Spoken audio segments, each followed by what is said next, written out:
Present ఇప్పుడున్న రాజకీయ పరిస్థితులు ఏ పార్టీ వస్తుంది అనుకుంటున్నారు సార్? ఓటర్ అనే అతను ఆలోచన శక్తి పెరిగిందండి. గత ప్రభుత్వం చేసిన అరాచకాలు అన్నీ మనసులో పెట్టుకొని రాబోయే ప్రభుత్వం ఎన్డీఏ ప్రభుత్వం అని అనుకుంటున్నాను. ఎన్ని పార్టీలు వచ్చినా మేమే గెలుస్తాం, మాకు నమ్మకం చెప్తా ఉంటారు. దీనికి సార్ దాచుకునే కాన్సెప్ట్లో 7 సంవత్సరాలు జగన్మోహన్ రెడ్డి గారు విచ్చలవిడితనానికి యువతని చెడుదోవ పట్టించి చీపు లిక్కర్ అమ్ముతూ, గంజాయి అమ్ముతూ, ఇసుక మాఫియా చేస్తూ ఆర్థికంగా విపరీతమైన డబ్బుతోటి ఆయన ఉన్నాడు. కాబట్టి ఆ ధైర్యంతో 175 అని చెప్పని ప్రగల్భాలు కలుగుతున్నారు. కానీ ప్రజలు చాలా తెలివైన వారు. ఎవరు వస్తే ఈ రాష్ట్రం, ఈ దేశం బాగుపడుతుందో ప్రజలకు తెలుసు. ఓటర్ నాడు చాలా పెరిగిందండి. గతంలో నాయకులు చెప్పింది ఓటర్లు వినేవాళ్ళు. ఈ ఎలక్షన్ ఓటర్ డిసైడ్ చేస్తాడండి నాయకులు ఎవరు అనేది. అది పవన్ కళ్యాణ్ గారు, చంద్రబాబు నాయుడు గారు బీజేపీతో ఫేవర్గా ఉన్నారండి ఓటర్స్. రాబోయే ప్రభుత్వం కూడా ఎన్డీఏ ప్రభుత్వం వస్తుందండి.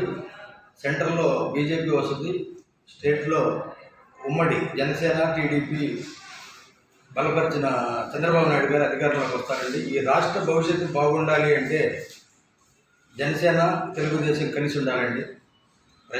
అందరికీ తెలుసండి, రాజధాని లేకుండా చేసిన వ్యక్తి ఎవరు, రాజధాని లేకుండా 3 ముక్కలాట ఆడిన పార్టీ ఏదో జనాలందరికీ తెలుసండి.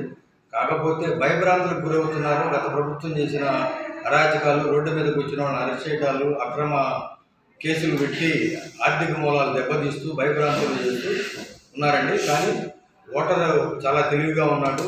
ఈ రాష్ట్ర భవిష్యత్తు ఓటర్ల చేతిలో ఉంది, ఆ పిల్లల భవిష్యత్తు ఓటర్ల చేతిలో ఉంది. కాబట్టి తెలుగుదేశం జనసేన బలపరిచిన ఉమ్మడి ఎన్డీఏ ప్రభుత్వం వస్తాయి.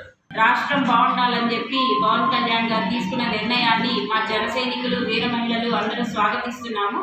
అలాగే గల్లా మాధవి గారి విషయానికి వస్తే, గల్లా మాధవి గారు ఎంతో కలివిడిగా ఆడవాళ్ళందరితో కలిసిమెలిసి నేను ఖచ్చితంగా ఈ నియోజకవర్గాన్ని మొత్తాన్ని, గుంటూరు మొత్తాన్ని డెవలప్ చేస్తాను, పార్టీని బలోపేతం చేసుకుంటూ ఆమె కలుపుగోలుతనంగా జన సైనికులని అలాగే బీజేపీ వారితో కలిసిమెలిసి ఆమె చేసే మంచితనం మా అందరికీ ఎంతో నచ్చింది.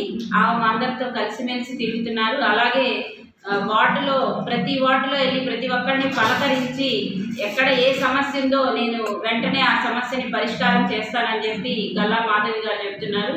మాధవి గారికి మేమందరం సపోర్ట్ చేసి గుంటూరు కూటమిని గెలిపించుకునే ప్రయత్నం చేస్తాము. వైసీపీ రజనీ గారు ఎన్నో ఎత్తులు వేస్తున్నారు. ఆ ఎత్తులన్నిటికీ ఎవరు ఇక్కడ ఆమెను చిత్తుగా ఓడిస్తారు తప్పితే ఆ ఎత్తులు మాకెవరికి నచ్చట్లేదు. మా ఇళ్లకు వచ్చి మమ్మల్ని ఎన్నో విధాలు లొంగదీయాలని చెప్పి చూస్తున్నారు. మేము వాటన్నిటికీ ఇదవ్వము. మేము చంద్రబాబు నాయుడు గారితోనే మా పైన. పవన్ కళ్యాణ్ గారు ఏదైతే చెప్పారో అదే మేము ఫాలో అవుతాము. ఎంపీ ఓటు పెమ్మసాని గారికి, ఎమ్మెల్యే ఓటు గల్లా మాధవి గారికి వేసి మేము సైకిల్ గుర్తుకి ఓటేయమని చెప్పి ప్రతి ఒక్కరికి చెప్తున్నాము. అలాగే చంద్రబాబు నాయుడు గారు సీఎం అవటం ఖాయం.